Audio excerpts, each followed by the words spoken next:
കാക്കയ്ക്ക് തൻകുഞ്ഞ് പൊൻകുഞ്ഞെന്ന പഴമൊഴി പലപ്പോഴും നമ്മൾ കേൾക്കാറുണ്ടല്ലേ. ഒരു കുഞ്ഞിനെ സംബന്ധിച്ച് ഏറ്റവും സുരക്ഷിതമായ ഇടം അമ്മയുടെ ഗർഭപാത്രവും ജനനശേഷം അമ്മയുടെ സ്വന്തം കരങ്ങളുമാണ്. എന്നാൽ സമീപകാലത്ത് അമ്മമാരുടെ കൈകളിൽ പോലും കുഞ്ഞുങ്ങൾ എത്രത്തോളം സുരക്ഷിതരാണെന്ന ചോദ്യം ഉയരുന്നുണ്ട്. കൈക്കുഞ്ഞുങ്ങളെ കൊലപ്പെടുത്തുന്ന സ്ത്രീകളെക്കുറിച്ചുള്ള കഥകൾ ഹൃദയം നുറുങ്ങുന്ന വേദനയോടെയാണ് പറയേണ്ടി വരുന്നത്. തിരുവനന്തപുരം മാർത്താണ്ഡത്ത് നവജാത ശിശുവിനെ അമ്മ ക്രൂരമായി കൊലപ്പെടുത്തിയ കേസ് കരളലിയിപ്പിക്കുന്നതാണ്. ബെനീറ്റ എന്ന 21കാരി സ്വന്തം കുഞ്ഞിനെ വായിൽ ടിഷ്യൂ പേപ്പർ തിരികെ കയറ്റി കൊലപ്പെടുത്തിയതിൻ്റെ കാരണമെന്ത്? പ്രസവാനന്തരം ഉണ്ടാകുന്ന പോസ്റ്റ്മോർട്ടം ഡിപ്രഷനാണോ സ്ത്രീകളെ കൊലയാളികളാക്കുന്നത്? ഇതോടൊപ്പം സംസ്ഥാനത്തെ പോലീസ് അതിക്രമത്തിൻ്റെ കൂടുതൽ വിവരങ്ങളും പുറത്തു വരുന്നുണ്ട്. മനോനില തെറ്റിയ പോലീസുകാരെ ചികിത്സിക്കേണ്ട സമയമായോ?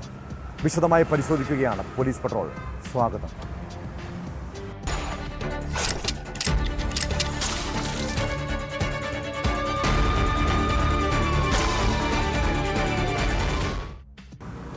ഒരു കുഞ്ഞിന് ജന്മം നൽകുന്നത് ഭർത്തൃമതിയായ ഒരു സ്ത്രീയെ സംബന്ധിച്ച് ഏറ്റവും ആനന്ദകരവും അഭിമാനവും നൽകുന്ന കാര്യമാണല്ലേ. എന്നാൽ പ്രസവാനന്തരം സ്ത്രീകളിൽ ഉണ്ടാകുന്ന പോസ്റ്റ്മോർട്ടം ഡിപ്രഷൻ ഒരു വല്ലാത്ത മാനസികാവസ്ഥയാണ്.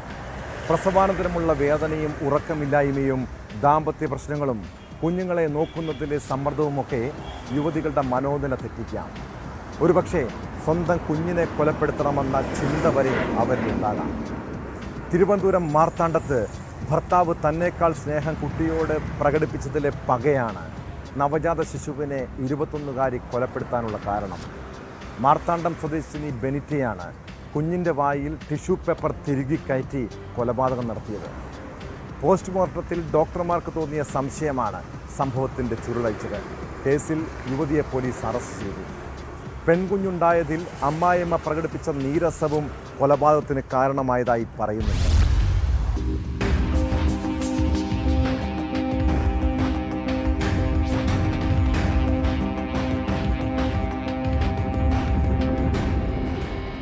തക്കല കരിങ്കലിന് സമീപം ബാലൂർ സ്വദേശി ബെനിറ്റ ജയ എന്ന അന്നലാണ് 42 ദിവസം പ്രായമുള്ള കുഞ്ഞിനെ ടിഷ്യൂ പേപ്പർ വായിലും മൂക്കിലും തിരുകി കൊലപ്പെടുത്തിയത്.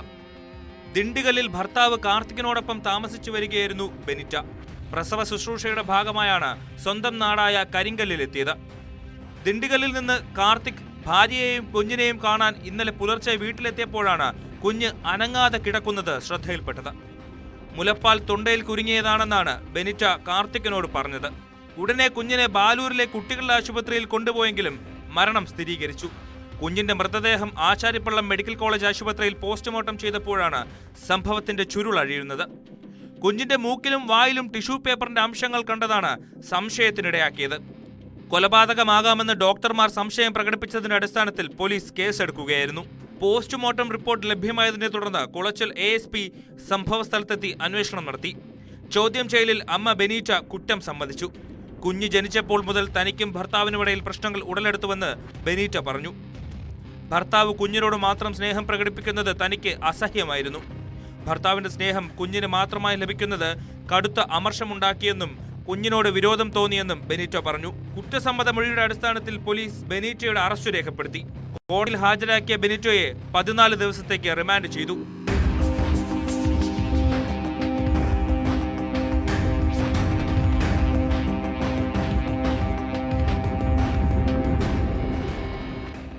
ന്യൂസ് 18 കന്യാകുമാരി. കേരളത്തിലെ പോലീസുകാരെ ആരാണ് അഴിഞ്ഞാടാൻ വിടുന്നത്? തെരുവ് ഗുണ്ടകളെപ്പോലെ പൊതുജനങ്ങളെ ആക്രമിക്കുകയും കസ്റ്റഡിയിലിട്ട് മർദ്ദിക്കുകയും ചെയ്യുന്ന ഉദ്യോഗസ്ഥർ ജനമൈത്രി പോലീസിൻ്റെ മുഖം വികൃതമാക്കുകയാണ്. കാക്കിയിട്ട ക്രിമിനലുകളുടെ ഗുണ്ടായിസത്തിന് ഇരയായ കൊല്ലം കൊട്ടാരക്കരയിലെ ഹരീഷ് എന്ന ചെറുപ്പക്കാരൻ കഴിഞ്ഞ 1 വർഷമായി ചികിത്സയിലും നിയമ പോരാട്ടത്തിലുമാണ്. വാഹനത്തിന് സൈഡ് കൊടുക്കുന്നതുമായി ബന്ധപ്പെട്ട തർക്കത്തിൽ 2024 സെപ്റ്റംബറിലാണ് ഹരീഷിന് പോലീസിൻ്റെ മർദ്ദനമേറ്റത്. പിന്നീട് കള്ളക്കേസിൽ കൊടുക്കാനും ശ്രമമുണ്ടായി. എന്നാൽ യുവാവിനെ വേട്ടയാടിയ പോലീസ് ഉദ്യോഗസ്ഥർ ഇപ്പോഴും ഉന്നത പദവികളിൽ തുടരുകയാണ്. ഹരീഷ് ആകട്ടെ ജോലി ചെയ്ത് കുടുംബം പോറ്റാനാകാതെ ദുരിത ജീവിതത്തിൽ.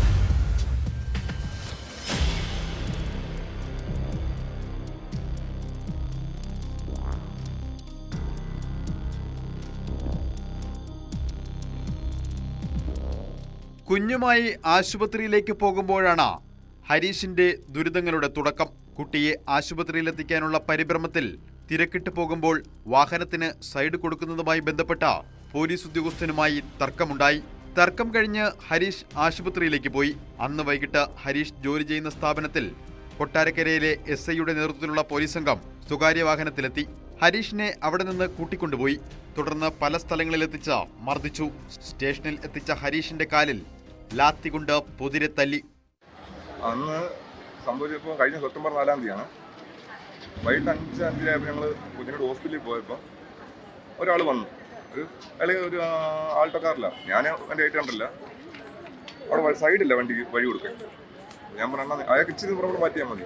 ആ സൈഡ് ഒന്ന് മാറ്റാൻ പറഞ്ഞപ്പോൾ എടുത്തവരെ ചാടി വേണ്ടെന്ന് വെച്ചു. ഇവിടെ നീ എവിടുന്ന് ബുക്ക് ചെയ്താണ്? എൻ്റെ ഭാര്യ. ഞാൻ പറഞ്ഞു ഇവിടെ അതെൻ്റെ ഭാര്യയാണ്. അപ്പോൾ ഞാൻ ഇവിടെ ഷോൾഡറിൽ നിന്ന് പിടിച്ചു. നീ ചോദിച്ചാൽ ചോദിച്ചിട്ട് അങ്ങനെ ഞാൻ ടെൻഷൻ ഇരിക്കാം. കുഞ്ഞിന് പോകാതെ ടെൻഷൻ ഇരിക്കാം. ഇഷ്ടോടെ പിടിച്ച് തെള്ളു തള്ളി. അല്ലെ ഇപ്പം എൻ്റെ 2 സെൻറ്റ് കൊണ്ട് അയാൾ ഇവിടെ മുറിക്കും. അത്രേ സംഭവിച്ചുള്ളൂ. അവിടെ ഞാൻ അറിഞ്ഞില്ല അയാൾ പോലീസാണ്. അതിന് അയാൾ മാറ്റി തന്നു. ഞാനങ്ങ് പോവുകയും ചെയ്തു. ഗുരുതര ആരോഗ്യ പ്രശ്നങ്ങളെ തുടർന്ന് വിവിധ ആശുപത്രികളിൽ ചികിത്സ തേടി. ഇന്ന് ജോലിക്ക് പോകാൻ കഴിയാത്ത അവസ്ഥയിലാണെന്ന് യുവാവ് പറയുന്നു. പിടിച്ച് ചുമന്ന കാർ ഇട്ടുകൊണ്ട് പോയി കാറിന്റെ ഫ്രണ്ട് സീറ്റിൽ ഇടിച്ച് തലയും കയറ്റി. എന്നിട്ടുമാരി ഇടിയോളാണ് 3-3.5 മണിക്കൂർ നമ്മൾ പള്ളിക്കൽ പൂവറ്റൂര് ആ ഭാഗം മൊത്തമായിട്ട് കറക്കിയിട്ട് 10 മണിക്ക് സ്റ്റേഷൻ കൊടുത്തില്ല. 10-10 സ്റ്റേഷൻ കൊടുത്തപ്പോൾ അവിടെ ചെന്നിട്ട് കാലിന്റെ വെള്ളയിലായിരുന്നു അടി. കുറ്റക്കാരായ പോലീസുകാർക്കെതിരെ കേസെടുത്തതോടെയാണ് സംഭവം പുറത്തറിഞ്ഞത്. കോടതി വീണ്ടും വൈദ്യപരിശോധനയ്ക്ക് നിർദ്ദേശിച്ചു. SI PK പ്രദീപിനെ ക്രൈംബ്രാഞ്ചിലേക്ക് സ്ഥലം മാറ്റിയെങ്കിലും പിന്നീട് കുണ്ടറ SI ആയി നിയമിച്ചു.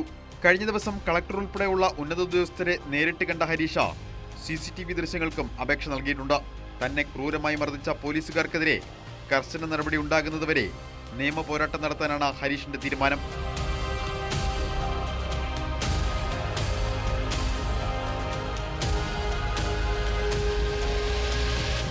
ന്യൂസ് 18 കൊട്ടാരക്കര.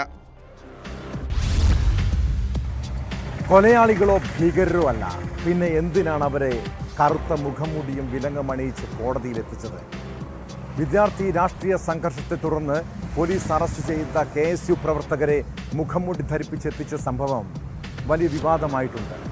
കഴിഞ്ഞ മാസം 18-ന് SFI നേതാക്കളെ ബൈക്ക് തടഞ്ഞു നിർത്തി ആക്രമിച്ചെന്ന കേസിൽ വധശ്രമ കുറ്റം ചുമത്തിയാണ് KSU ജില്ലാ വൈസ് പ്രസിഡന്റ് അടക്കം 3 പേരെ പോലീസ് അറസ്റ്റ് ചെയ്തത്.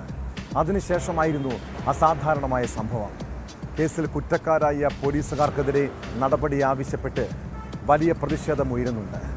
പോലീസിന്റെ നടപടിയിൽ അന്വേഷണ ഉദ്യോഗസ്ഥന് കാരണം കാണിക്കൽ നോട്ടീസ് നൽകാൻ കോടതി ഉത്തരവിട്ടിരിക്കുകയാണ്.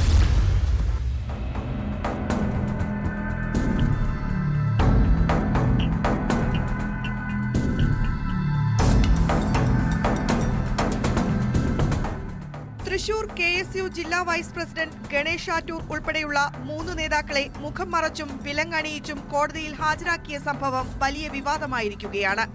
SFI നേതാക്കളെ ആക്രമിച്ചെന്ന കേസിലാണ് പ്രതികളായ KSU നേതാക്കളെ അസാധാരണമായ രീതിയിൽ കോടതിയിൽ എത്തിച്ചത്. കൊലപാതക ശ്രമം ഉൾപ്പെടെയുള്ള വകുപ്പുകൾ ചുമത്തിയാണ് KSU ജില്ലാ vice president Ganesh Attoor, Killimangalam government college unit president Muhammad Aslam, Ottapalam കോളേജിലെ KSU യൂണിറ്റ് ഭാരവാഹി അല്ലമീൻ എന്നിവരെയാണ് അറസ്റ്റ് ചെയ്തത്. പോലീസിന്റെ നടപടിയിൽ അന്വേഷണ ഉദ്യോഗസ്ഥന് കാരണം കാണിക്കൽ നോട്ടീസ് നൽകാൻ Vadakkanchery judicial first class magistrate കോടതി ഉത്തരവിട്ടിരുന്നു. എന്നാൽ ഇതിനുശേഷം മെഡിക്കൽ പരിശോധനയ്ക്ക് ഹാജരാക്കിയപ്പോഴും നേതാക്കളെ മുഖം മൂടിയിട്ട് വിലങ്ങുവെച്ചാണ് കൊണ്ടുവന്നത്.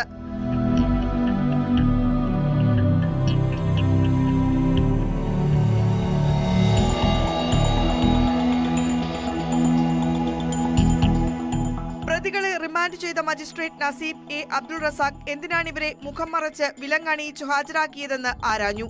അന്വേഷണ ഉദ്യോഗസ്ഥൻ Vadakkanchery station house officer UK ഷാജഹാന് കൃത്യമായ മറുപടി നൽകാനായില്ല. തിരിച്ചറിയൽ പരേഡ് നടത്താനാണ് പ്രതികളെ മുഖംമൂടി ധരിപ്പിച്ചത് എന്നായിരുന്നു പോലീസിന്റെ വിശദീകരണം.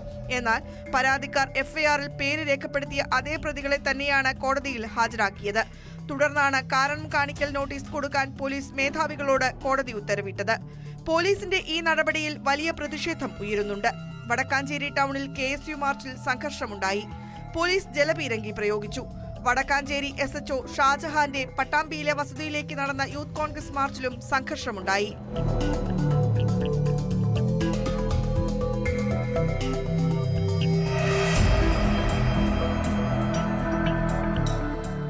PSFI ഏരിയ സെക്രട്ടേറിയറ്റ് അംഗം Desamangalam Adithyan, Killimangalam college unit president Eldhose എന്നിവരെ ഓഗസ്റ്റ് 18-ന് മുള്ളൂർക്കര റെയിൽവേ ഗേറ്റ് പരിസരത്ത് ബൈക്ക് തടഞ്ഞു നിർത്തി ആക്രമിച്ചുവെന്ന കേസിലാണ് കൊലപാതക ശ്രമത്തിന് കേസെടുത്തത്. 8,000 രൂപയും മൊബൈൽ ഫോണും കൈവശപ്പെടുത്തിയെന്ന കുറ്റവും ചുമത്തിയിരുന്നു.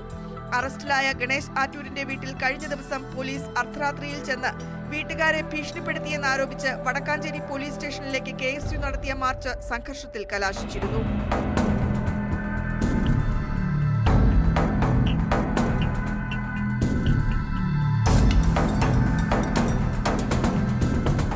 ന്യൂസ് 18 തൃശൂർ.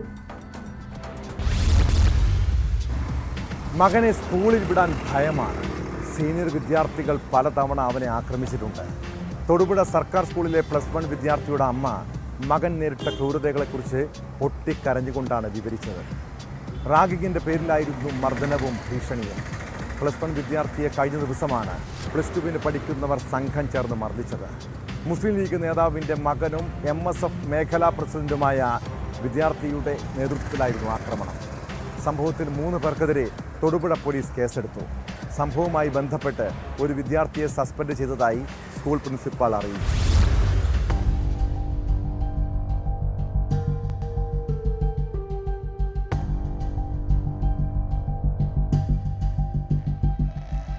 തൊടുപുഴയിലെ സർക്കാർ സ്കൂളിൽ വ്യാഴാഴ്ചയാണ് സംഭവം. ഇടവെട്ടി സ്വദേശിയായ കുട്ടിക്കാണ് മുതിർന്ന വിദ്യാർത്ഥികളുടെ മർദ്ദനമേറ്റത്. ക്ലാസ്സിലെത്തിയ 2ാം വർഷ വിദ്യാർത്ഥിയും MSF മേഖലാ പ്രസിഡന്റുമായ അല്ലമീൻ അകാരണമായി മർദ്ദിച്ചെന്നാണ് പരാതി. മറ്റ് 2 പേർ ചേർന്ന് ഈ കുട്ടിയെ തടഞ്ഞുവച്ചായിരുന്നു മർദ്ദനമെന്നും പരാതിയിലുണ്ട്. മർദ്ദനമേറ്റ് സ്കൂളിൽ നിന്നിറങ്ങിപ്പോയ കുട്ടിയെ തൊടുപുഴ പോലീസ് ബസ് സ്റ്റാൻഡിൽ വെച്ച് കണ്ടെത്തുകയായിരുന്നു. തുടർന്ന് വിവരങ്ങൾ ചോദിച്ചപ്പോഴാണ് മർദ്ദന വിവരം പുറത്തറിയുന്നത്. അല്ലമീനെതിരെ മർദ്ദനം, പരിക്കേൽപ്പിക്കൽ തുടങ്ങിയ വകുപ്പുകൾ ചുമത്തി തൊടുപുഴ പോലീസ് കേസെടുത്തു. 2 പേർ പ്രായപൂർത്തിയാവാത്തതിനാൽ വിശദ റിപ്പോർട്ട് ജുവനൈൽ ജസ്റ്റിസ് ബോർഡിന് കൈമാറും. അല്ലമീൻ സ്കൂളിൽ ഇടയ്ക്കിടെ പ്രശ്നമുണ്ടാക്കുന്നയാളാണെന്നും ഇനിയും സ്കൂളിൽ മകനെ വിടുന്നതിൽ ഭീതിയുണ്ടെന്നും മർദ്ദനമേറ്റ കുട്ടിയുടെ അമ്മ പറയുന്നു. ഇപ്പം 3 പിള്ളേര് കൂടിയിട്ടാണ് അതില് അല്ലമീൻ എന്ന് പറഞ്ഞൊരു കൊച്ചു അവനെ അടിച്ചത്.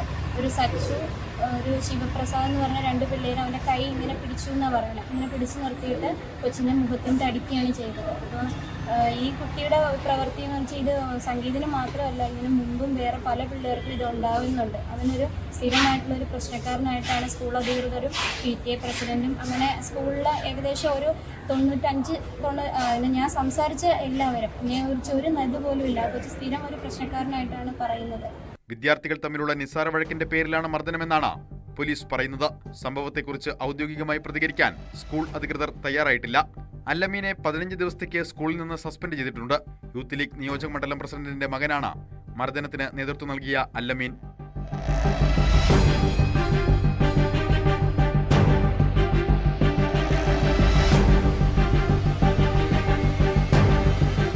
ന്യൂസ് 18 തൊടുപുഴ. തന്നോട് മോശമായി പെരുമാറിയ യുവ നേതാവിനെതിരെ പരാതിയില്ല. എന്നാൽ സോഷ്യൽ മീഡിയയിലൂടെ അധിക്ഷേപം നടത്തിയവർക്കെതിരെ നിയമ നടപടിക്കൊരുങ്ങുകയാണ് നടി റിനി ആൻ ജോർജ്. വിവിധ യൂട്യൂബ് ചാനലുകളിലൂടെയും വ്യാജ പ്രൊഫൈൽ വഴിയും തനിക്ക് നേരെ പെയ്ഡ് ആക്രമണം ഉണ്ടായെന്നാണ് യുവതിയുടെ ആക്ഷേപം. തനിക്കെതിരെ നടക്കുന്നത് ആസൂത്രിതമായ സൈബർ ആക്രമണമെന്ന് യുവതി പരാതിയിൽ പറയുന്നു. രാഹുൽ ഈശ്വർ, ഷാജൻ സ്കറിയ, ക്രൈം നന്ദകുമാർ അടക്കമുള്ളവർക്കെതിരെ നടപടി ആവശ്യപ്പെട്ട് നടി മുഖ്യമന്ത്രിക്കാണ് പരാതി നൽകിയിരിക്കുന്നത്. എന്നാൽ രാഹുൽ മാങ്കൂട്ടത്തിനെതിരെ പോലീസിൽ പരാതി നൽകിയില്ലെന്ന നിലപാടിലാണ് ഇപ്പോഴും റിനി.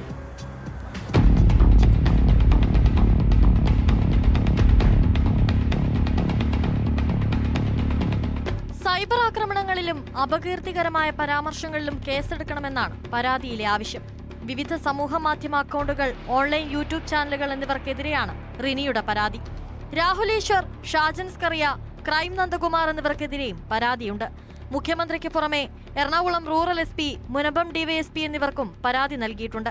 നടക്കുന്നത് പെയ്ഡ് ആക്രമണമാണെന്ന് റിനി ആരോപിച്ചു. നേരിട്ട് ആക്രമണം നടത്തുന്നവരെ മാത്രമല്ല, പിന്നിൽ പ്രവർത്തിക്കുന്നവരെയും കണ്ടെത്തണം.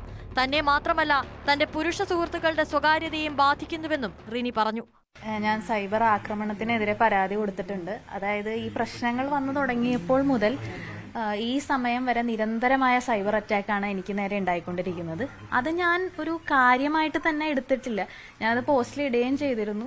ഞാനതൊരു ബഹുമതിയായിട്ടാണ് കാണുന്നത്. കാരണം കൊള്ളുന്നവർക്ക് പൊള്ളുന്നുണ്ട് എന്നുള്ളത് തന്നെയാണ് അതിൻ്റെ സത്യം എന്ന് എനിക്കറിയാം.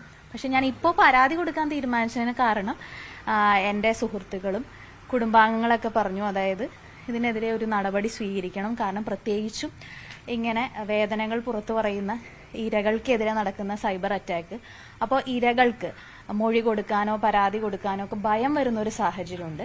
അപ്പോൾ ഞാൻ തന്നെ മുൻകൈ എടുത്തിട്ട് അതിൽ പരാതി കൊടുക്കുകയും അതിന് വേണ്ട നടപടിക്കായി ശ്രമിക്കുകയും ചെയ്യണം എന്നുള്ളത്. അപ്പോൾ എനിക്ക് തോന്നുന്നു എനിക്ക് വേണ്ടിയിട്ടല്ല, എല്ലാ സ്ത്രീകൾക്കും വേണ്ടിയിട്ടാണ് ഞാൻ ഇങ്ങനെ ഒരു തീരുമാനത്തിലേക്ക് വന്നത്. അപ്പോൾ അതിനെ അടിസ്ഥാനപ്പെടുത്തി ഞാൻ സൈബർ പോലീസിനും അതുപോലെ പോലീസ് മേധാവികൾക്കും മുഖ്യമന്ത്രിക്കും നേരിട്ട് പരാതി നൽകിയിട്ടുണ്ട്. ജനപ്രതിനിധിയായ യുവനേതാവിൽ നിന്ന് മോശം അനുഭവമുണ്ടായെന്ന് വെളിപ്പെടുത്തിയതിനു ശേഷം റിനിക്കെതിരെ വ്യാപക സൈബർ ആക്രമണമാണ് നടക്കുന്നത്. എന്നാൽ യുവനേതാവ് ആരാണെന്ന് വെളിപ്പെടുത്താൻ റിനി ഇപ്പോഴും തയ്യാറായിട്ടില്ല. നേരത്തെ തന്റെ വെളിപ്പെടുത്തലുകൾക്ക് പിന്നിൽ ഗൂഢാലോചനയില്ലെന്നും രാഹുൽ മാങ്കൂട്ടത്തിനെതിരായ കേസിനെക്കുറിച്ച് പ്രതികരിക്കാനില്ലെന്നും റിനി ആൻ ജോർജ് പറഞ്ഞിരുന്നു. രാഹുൽ മാങ്കൂട്ടത്തിനെതിരായി പോലീസിൽ പരാതിയില്ലെന്ന നിലപാടിലാണ് റിനി.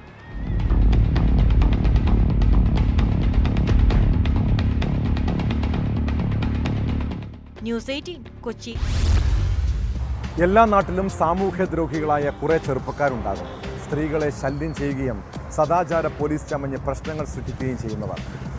കണ്ണൂർ നടുവിൽ എന്ന ഗ്രാമത്തെ സ്ഥിരം പ്രശ്നക്കാരാണ് ഇരട്ട സഹോദരങ്ങളായ ശമലും ശ്യാമും അയൽവാസിയായ ലത്തീഫും. വിവാഹിതയായ യുവതിയുടെ കിടപ്പറ ദൃശ്യങ്ങൾ പകർത്തിയ കേസിൽ ശമലും ലത്തീഫും കഴിഞ്ഞ ദിവസം അറസ്റ്റിലായിരുന്നു. കൂട്ടുപ്രതി ശ്യാമിന് വേണ്ടി പോലീസ് അന്വേഷണം തുടരുകയാണ്. യുവതിയും ആൺസുഹൃത്തും ഒന്നിച്ചുള്ള ദൃശ്യങ്ങൾ പുറത്തുവിടുമെന്ന് ഭീഷണിപ്പെടുത്തി പണം തട്ടുകയും ലൈംഗികമായി ചൂഷണം ചെയ്യാൻ ശ്രമം നടത്തിയെന്നുമാണ് ഇവർക്കെതിരായ പരാതി.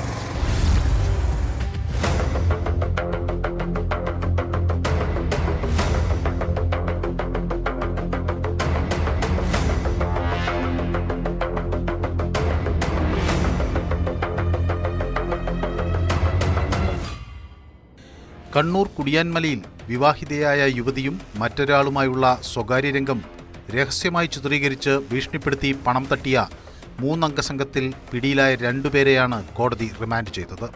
നടുവിൽ പള്ളിത്തട്ട് രാജീവ് ഭവൻ ഉന്നതിയിലെ 21-കാരനായ കിഴക്കിനടിയിൽ ഷമിലിനെയും നടുവിൽ ടെക്നിക്കൽ സ്കൂളിന് സമീപത്തെ ചെറിയാണ്ടിനകത്ത് 48-കാരനായ ലത്തീഫിനെയുമാണ് തളിപ്പറമ്പ് കോടതി റിമാൻഡ് ചെയ്തത്.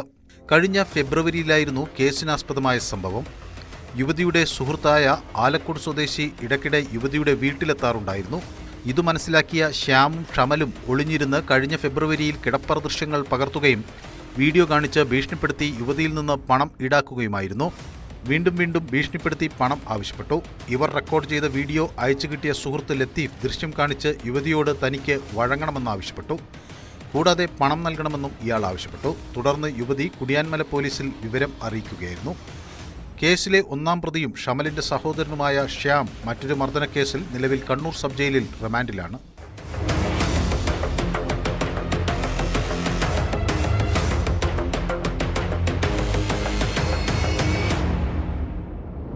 ന്യൂസ് 18 കണ്ണൂർ. ദൈവവിശ്വാസികളായ മനുഷ്യർ ജീവിതത്തിലെ പ്രശ്നങ്ങൾക്ക് പരിഹാരം തേടി പ്രാർത്ഥിക്കാനായി ദേവാലയങ്ങളിൽ പോകാറുണ്ട്. എന്നാൽ അന്ധവിശ്വാസികൾ അഭയം പ്രാപിക്കുന്നത് ദുർമന്ത്രവാദത്തിലാണ്. ഒടുവിൽ സ്വന്തം ജീവിതം തന്നെ അപകടത്തിലാകുന്ന സാഹചര്യം പോലും ഉണ്ടാകാം. പാലക്കാട് കൊഴിഞ്ഞാമ്പാറയിൽ മന്ത്രവാദിയും യുവാവും പുഴയിൽ മുങ്ങി മരിച്ചത് മന്ത്രവാദത്തിനിടെയാണ്. ദുർമന്ത്രവാദത്തിന് ശേഷം പുഴയിലേക്ക് ഇറങ്ങിയപ്പോൾ കാൽ വഴുതിയായിരുന്നു അപകടം. കൊഴിഞ്ഞാമ്പാറ സ്വദേശി ഹസൻ മുഹമ്മദ്, കോയമ്പത്തൂർ സ്വദേശി യുവരാജ് എന്നിവരാണ് മരിച്ചത്. ജോലി ലഭിക്കാത്തതിന് പരിഹാരം കാണാൻ എത്തിയതായിരുന്നു യുവരാജ്.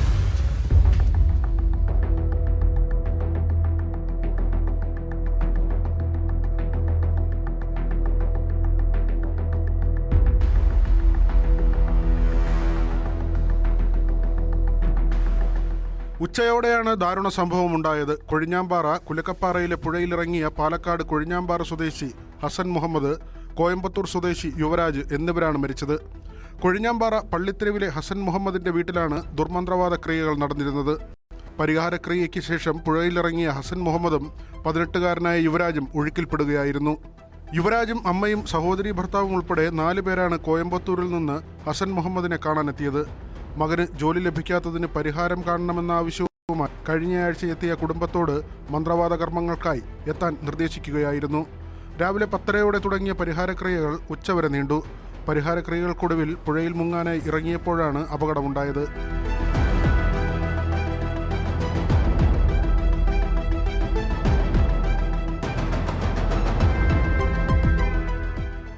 ന്യൂസ് 18 പാലക്കാട്. സ്വന്തമായി മൊബൈൽ ഫോണോ സിം കാർഡുകളോ ഇല്ല, എന്നാൽ ഓൺലൈൻ തട്ടിപ്പിൽ ബിരുദനാണ്.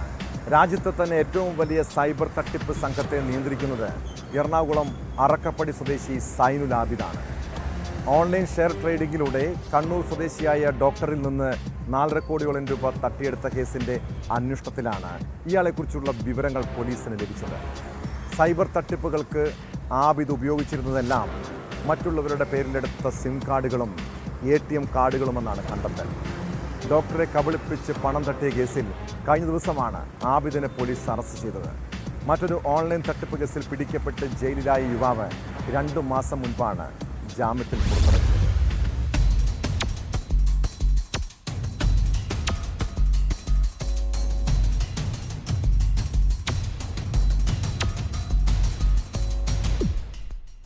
ഓൺലൈൻ ഷെയർ ട്രേഡിംഗിൽ പണം നിക്ഷേപിച്ചാൽ ഇരട്ടി ലാഭം. ഇങ്ങനെയുള്ള പരസ്യം കണ്ടാണ് കണ്ണൂർ മട്ടന്നൂർ സ്വദേശിയായ ഡോക്ടർ ആദ്യം പണം നിക്ഷേപിച്ചത്.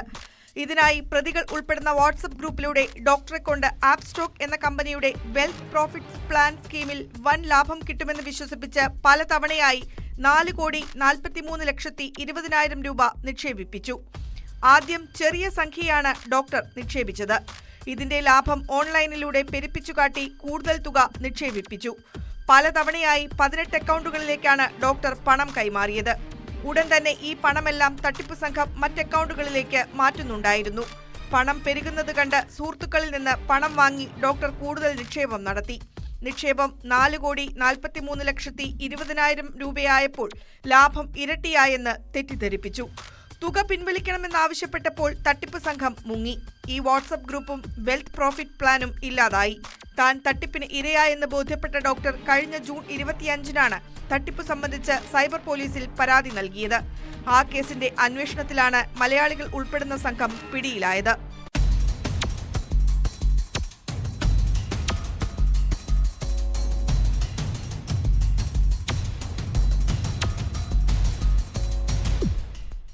പെരുമ്പാവൂർ സ്വദേശി റിജാസ്, ചെന്നൈ മങ്ങാട് സ്വദേശി മഹബൂബ ഷാ ഫാറൂഖ് എന്നിവരെ ഓഗസ്റ്റ് 10-ന് ചെന്നൈയിൽ നിന്ന് അറസ്റ്റ് ചെയ്തിരുന്നു.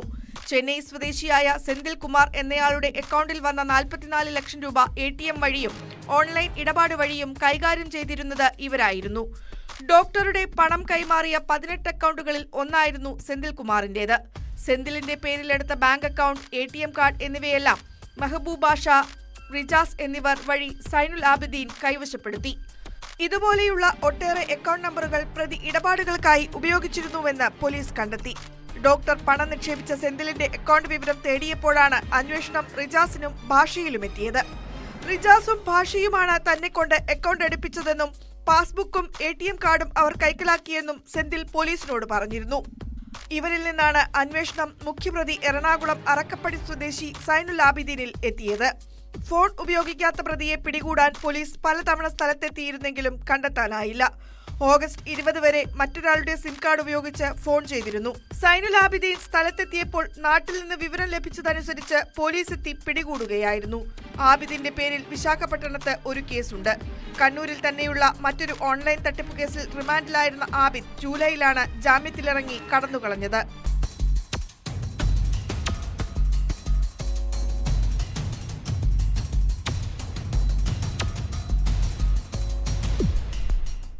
ന്യൂസ് 18 കണ്ണൂർ. കോഴിക്കോട് സരോവരത്തെ ചതുപ്പിൽ നിന്ന് അസ്ഥികഷ്ണങ്ങൾ കണ്ടെത്തിയതിന് പിന്നാലെ നാടുവിട്ടതാണ്. രഞ്ജിത്തിന് വേണ്ടി പിന്നീട് പോലീസ് സംസ്ഥാനത്തിനകത്തും പുറത്തും വ്യാപക തിരച്ചിൽ നടത്തി.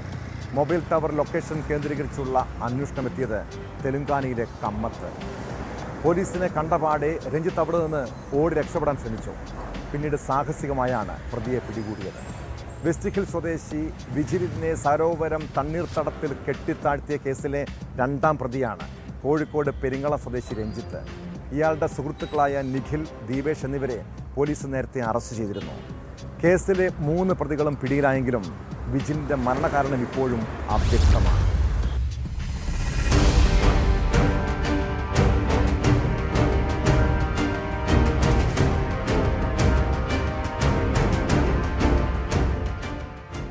വെള്ളിയാഴ്ച സരോവരത്തെ ചതുപ്പിൽ നടത്തിയ തിരച്ചിലിൽ വിജിലിന്റേത് എന്ന് കരുതുന്ന മൃതദേഹാവശിഷ്ടങ്ങൾ കണ്ടെത്തിയതിന് പിന്നാലെയാണ് കേസിലെ രണ്ടാം പ്രതിയും പിടിയിലാകുന്നത്. വാഴത്തുരുത്തിക്ക് സമീപമുള്ള ചതുപ്പിൽ പരിശോധന ആരംഭിച്ച് 8ാം ദിവസമായ വെള്ളിയാഴ്ച രാവിലെയോടെയാണ് അന്വേഷണ സംഘത്തിന് മൃതദേഹാവശിഷ്ടങ്ങൾ ലഭിച്ചു തുടങ്ങിയത്. തലയോട്ടി ഒഴികെ 53 അസ്ഥികളാണ് ലഭിച്ചത്. മൃതദേഹം കെട്ടിത്താഴ്ത്താൻ ഉപയോഗിച്ച കല്ലുകളും കയറുകളും മരിച്ച സമയത്ത് ധരിച്ചതായി കരുതുന്ന വസ്ത്രങ്ങളുടെ ഭാഗങ്ങളും തെരച്ചിലിൽ കണ്ടെടുത്തു. പോസ്റ്റ്മോർട്ടം നടപടികൾക്ക് ശേഷം DNA പരിശോധന കൂടി പൂർത്തിയാക്കിയാലേ ലഭിച്ച അസ്ഥികൾ വിജിലന്റേതാണെന്ന് ഉറപ്പിക്കാനാകൂ. പോസ്റ്റ്മോർട്ടം നടപടികൾക്കായി അസ്ഥികൾ കോഴിക്കോട് മെഡിക്കൽ കോളേജിലേക്ക് മാറ്റി. 2019 മാർച്ച് 24 ഉച്ചയോടെ അമിത അളവിൽ ബ്രൗൺ ഷുഗർ കുത്തിവച്ചതിനെ തുടർന്നാണ് വിജിൽ മരിച്ചതെന്നാണ് പ്രതികളുടെ മൊഴി. ശേഷം സരോവരത്തെ ചതുപ്പിൽ കല്ലുകെട്ടി താഴ്ത്തി. 8 മാസത്തിന് ശേഷം ചതുപ്പിൽ നിന്ന് അസ്ഥിഭാഗങ്ങളെടുത്ത് മരണാനന്തര കർമ്മങ്ങൾ ചെയ്തുവെന്നും മൊഴിയിലുണ്ട്. വീട്ടിൽ നിന്ന് ബൈക്കിൽ സുഹൃത്തുക്കളുടെ അടുത്തേക്ക് പോയതാണ് വിജിൽ. സരോവരത്തെ പറമ്പിൽ വെച്ച് ബ്രൗൺ ഷുഗർ കൊണ്ടുവന്ന നിഖിൽ അത് വലിച്ചു. മറ്റു 3 പേർ അത് ഇഞ്ചക്ഷനായാണ് ഉപയോഗിച്ചത്.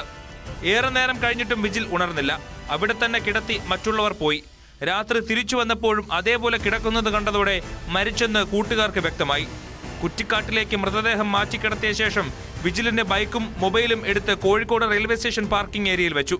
പിറ്റേന്ന് വന്ന് മൃതദേഹം വെള്ളത്തിലേക്ക് താഴ്ത്തി മുകളിൽ ചെങ്കല്ല് കയറ്റിവെച്ചു. 8 ദിവസം കഴിഞ്ഞു നോക്കിയപ്പോൾ തല വെള്ളത്തിന് മുകളിലേക്ക് ഉയർന്നത് കണ്ടു. തുടർന്ന് ഭാരമേറിയ കരിങ്കല്ലുകൂടി ശരീരത്തിലേക്ക് കയറ്റിവെച്ച് പൂർണ്ണമായി വെള്ളത്തിനടിയിലാക്കിയെന്നും മൊഴിയിൽ പറയുന്നു.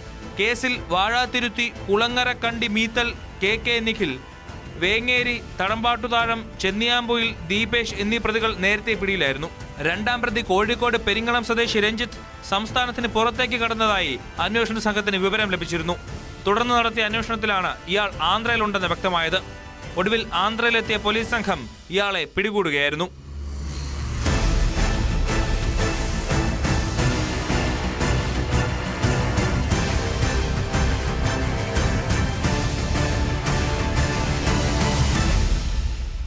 ന്യൂസ് 18 കോഴിക്കോട്. നടൻ സൗബിൻ ഷാഹിർ പ്രതിയായ മഞ്ഞുമൽ ബോയ് സിനിമയുമായി ബന്ധപ്പെട്ട സാമ്പത്തിക തട്ടിപ്പ് കേസ് അട്ടിമറിക്കാൻ നീക്കം നടക്കുന്നുണ്ടോ? പ്രതികളെ സഹായിക്കുന്ന തരത്തിൽ കേസിൽ കാലതാമസം ഉണ്ടാകുന്നുവെന്നും പ്രധാന രേഖകൾ ഫയലിൽ നിന്ന് എടുത്തു മാറ്റിയതായും പരാതി ഉയർന്നിരുന്നു. ഇതോടെ കേസ് അന്വേഷിക്കാൻ പ്രത്യേക സംഘത്തെ രൂപീകരിച്ചു. എറണാകുളം DCP വിനോദ് പിള്ളയ്ക്കാണ് മേൽനോട്ട ചുമതല. എറണാകുളം ക്രൈംബ്രാഞ്ച് DYSP ലത്തീഫാകും കേസ് അന്വേഷിക്കുക.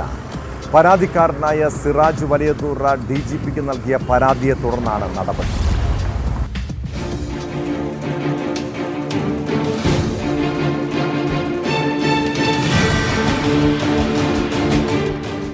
സൗത്ത് ACP രാജ്കുമാറിന്റെ നേതൃത്വത്തിൽ മരട് പോലീസാണ് കേസ് അന്വേഷിച്ചിരുന്നത്.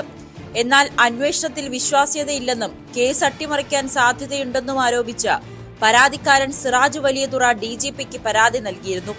കേസിൽ ക്രമക്കേട് നടന്നതായി പറയുന്ന തുകയുടെ വ്യാപ്തിയും പരാതിക്കാരന്റെ അഭിഭാഷകൻ നിയമ നടപടി സ്വീകരിച്ചതും കണക്കിലെടുത്താണ് പുതിയ ഉത്തരവ്.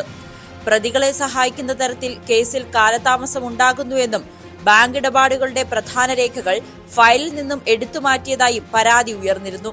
നിലവിൽ കേസിന്റെ അന്വേഷണ ചുമതല Kochi city DCP Vinod പിള്ളയ്ക്കായിരിക്കും.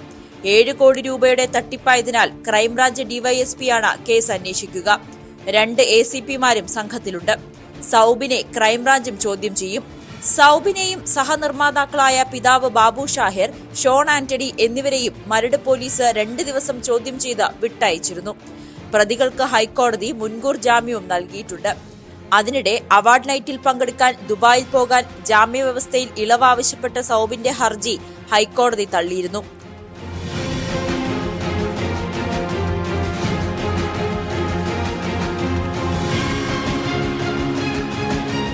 News 18 Kochi. രാജ്ഭവനും മുഖ്യമന്ത്രിയുടെ വസതിയും സെക്രട്ടേറിയറ്റും വിമാനത്താവളവും പത്മനാഭസ്വാമി ക്ഷേത്രവും തലസ്ഥാനത്തെ അതീവ സുരക്ഷാ മേഖലകളാണ്. എന്നാൽ ഇവിടെ പലപ്പോഴായി വ്യാജ ബോംബ് ഭീഷണി സന്ദേശങ്ങൾ കേൾക്കുന്നു. പത്മനാഭസ്വാമി ക്ഷേത്രത്തിലും ആറ്റുകാൽ ക്ഷേത്രത്തിലും സ്ഫോടനം ഉണ്ടാകുമെന്നായിരുന്നു ഒടുവിൽ സന്ദേശമെത്തിയത്. 2 ക്ഷേത്രങ്ങളിലും പോലീസും ബോംബ് സ്ക്വാഡും തിരച്ചിൽ നടത്തിയെങ്കിലും സംശയാസ്പദമായി ഒന്നും കണ്ടെത്താനായില്ല. സംഭവത്തിന്റെ ഉറവിടം തേടിയുള്ള അന്വേഷണത്തിലാണ് police.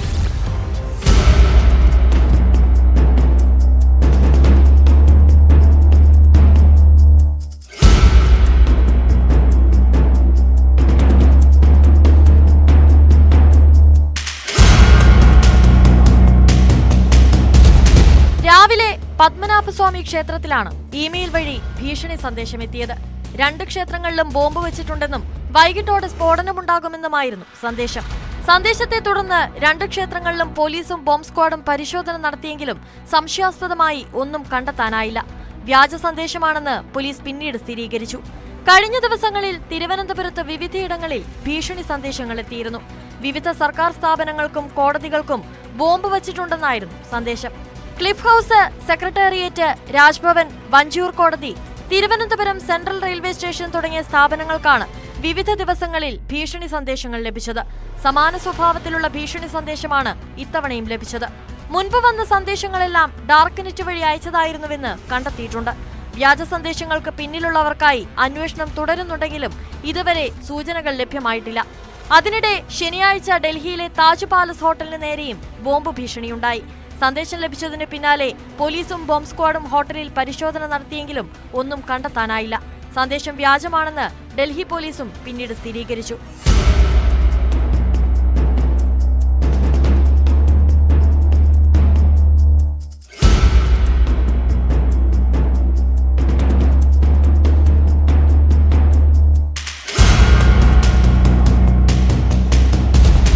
News desk, news 18.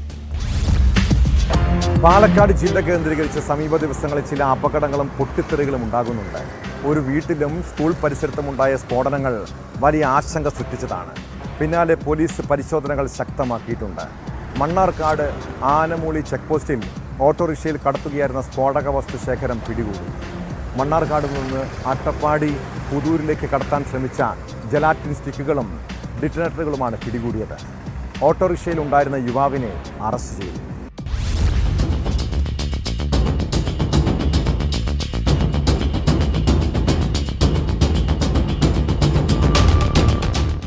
Anamooli forest check പോസ്റ്റിന് സമീപത്ത് വെച്ച് നടത്തിയ വാഹന പരിശോധനയ്ക്കിടയിലാണ് സ്ഫോടക വസ്തുക്കളുടെ ശേഖരം കണ്ടെത്തിയത്. മണ്ണാർക്കാട് നിന്ന് അട്ടപ്പാടി പുതൂരിലേക്ക് കടത്താൻ ശ്രമിക്കുകയായിരുന്ന 405 ജലാറ്റിൻ സ്റ്റിക്കുകൾ, 399 ഡിക്റ്റനേറ്ററുകൾ എന്നിവയാണ് പിടികൂടിയത്. തച്ചമ്പാറ സ്വദേശിയായ 37-കാരൻ സന്ദീപിനെ പോലീസ് കസ്റ്റഡിയിലെടുത്തു. ശനിയാഴ്ച രാവിലെ ജില്ലാ പോലീസ് മേധാവിക്ക് ലഭിച്ച രഹസ്യ വിവരത്തെ തുടർന്നായിരുന്നു പരിശോധന. പുതൂർ പോലീസും മണ്ണാർക്കാട് പോലീസും സംയുക്തമായാണ് ആനമൂളി ചെക്ക് പോസ്റ്റിന് സമീപത്ത് പരിശോധന നടത്തിയത്. ഓട്ടോറിക്ഷയിൽ 2 ബോക്സുകളിലായാണ് സ്ഫോടക വസ്തുക്കൾ സൂക്ഷിച്ചിരുന്നത്. അട്ടപ്പാടി പുതൂരിലേക്ക് വിൽപ്പനയ്ക്കായി കൊണ്ടുപോകുകയായിരുന്നുവെന്നാണ് പോലീസ് നൽകുന്ന വിവരം. പുതൂരിൽ വസ്തുക്കൾ മറ്റൊരാൾക്ക് കൈമാറാനായിരുന്നു പദ്ധതിയെന്നും പോലീസ് പറയുന്നു. സന്ദീപിന് എവിടെ നിന്ന് സ്ഫോടക വസ്തു ലഭിച്ചു എന്നും പുതൂരിൽ ആർക്ക് കൈമാറുമെന്നും കൂടുതൽ ചോദ്യം ചെയ്യലിലെ വ്യക്തമാകൂ എന്ന് മണ്ണാർക്കാട് പോലീസ് പറഞ്ഞു. Mannarkkad CI MB Rajesh, Puthur SI സലാം എന്നിവരുടെ നേതൃത്വത്തിലാണ് അന്വേഷണം.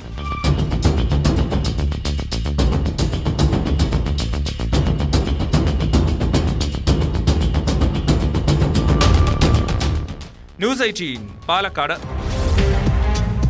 വാട്സാപ്പ് അക്കൗണ്ട് ഹാക്ക് ചെയ്ത് തട്ടിപ്പ് നടത്തുന്ന സംഘങ്ങൾക്കെതിരെ ജാഗ്രതാ നിർദ്ദേശവുമായി സൈബർ പോലീസ്. ഉപയോക്താക്കളുടെ അക്കൗണ്ടുകൾ ഹാക്ക് ചെയ്ത് വ്യക്തിഗത വിവരങ്ങൾ കൈക്കലാക്കൽ, ആൾമാറാട്ടം നടത്തി സാമ്പത്തിക തട്ടിപ്പുകൾ എന്നിവ നടക്കുന്നതായും പോലീസ് മുന്നറിയിപ്പ് നൽകുന്നു. തട്ടിപ്പുകാർ ഫോണിൽ വിളിച്ച് വിശ്വാസം നേടിയെടുത്ത ശേഷം ആപ്പ് ഇൻസ്റ്റലേഷൻ ഫയലുകൾ സന്ദേശങ്ങളായി അയച്ച് OTP കൈക്കലാക്കും. തുടർന്ന് അക്കൗണ്ടുകൾ അവരുടെ ഫോണിലോ ലാപ്ടോപ്പിലോ ലോഗിൻ ചെയ്യും. പിന്നീട് ഹാക്കർമാർ ഉടമയുടെ പേരിൽ സുഹൃത്തുക്കൾക്കും ബന്ധുക്കൾക്കും പണം ആവശ്യപ്പെട്ടുകൊണ്ട് വ്യാജ സന്ദേശങ്ങൾ അയക്കുന്നതാണ് രീതി. ഇത്തരം തട്ടിപ്പിനെ പ്രതിരോധിക്കാൻ പൊതുജനങ്ങൾക്ക് മുന്നറിയിപ്പ് നൽകിയിരിക്കുകയാണ് പോലീസ്.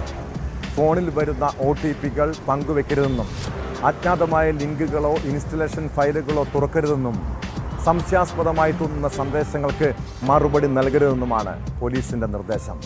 ഈ മുന്നറിയിപ്പ് ഗൗരവമായി എടുത്താൽ വലിയ ചതികളിൽ പെടില്ലെന്ന് വിശ്വസിക്കാം. ഇതോടെ പോലീസ് പട്രോൾ പൂർണ്ണമാകുന്നു. നമസ്കാരം.